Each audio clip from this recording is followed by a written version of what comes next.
G'day, in process here. Hey, doing some DIY at home. Not a builder, not an engineer, but I do work engineering and learned a little bit. Now, a bit of angle iron here, aluminium angle iron to say the least. I'm making my very own angle units for shelf support, like this. These were too expensive for me at Mitre 10. They're about $5 each, $4 to $5 each. And basically, as a Kiwi, I went, sod that, I'm going to make my own.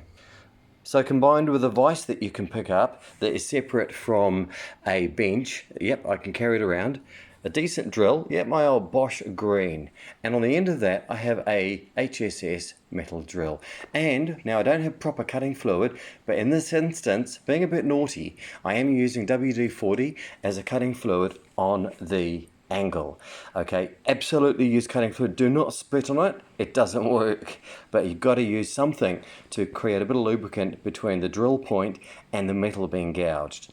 This is how it's going, and as you can tell, it's actually working. I mean, that's the end of it.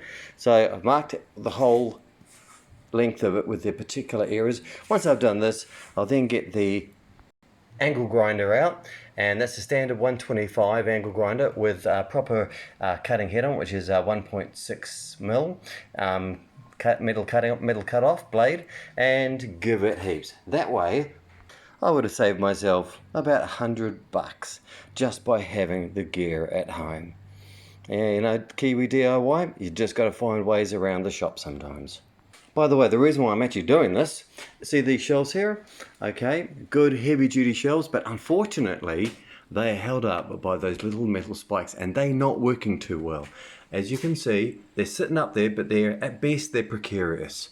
So I'm actually going to screw them in properly using proper countersunk screws. And now these are self-tappers. Now what makes them a self-tapper is the fact that, see that point on it? That means that you need to drill the hole first, and you specifically drill the hole only to the width of the inside of the shaft, inside the thread. So you basically measure the actual column of it, ignoring the thread, and that one there is approximately 2.5 mil, okay? Approximately 2.5 to 3 mil. And you can, believe it or not, get drills that are specifically suited for self-tapping and also for bolts. And they do come in sizes that are between the half mil. You know, your average set is, say, for example, 4.55, 5.56. You can get 4.2, 4.1, 4.2, 4.3, 4.4 sort of thing, all the way up to about 12 mil. At 12 mil, they stop being 0.1 and revert to 0.5. So there you go, just a little bit of awareness. And it always pays to drill that hole first. Oh yeah, it's getting out of focus here. Where are we? There we go. No, it's decided to go off on it. There we go. So yeah, just to let you know, it is definitely got to be drilled, and you don't put those, they are self-tapping but not self-drilling, and that is the difference. It has to be drilled first.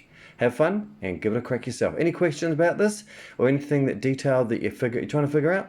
Send me a note. Cheers, Dave. Bye.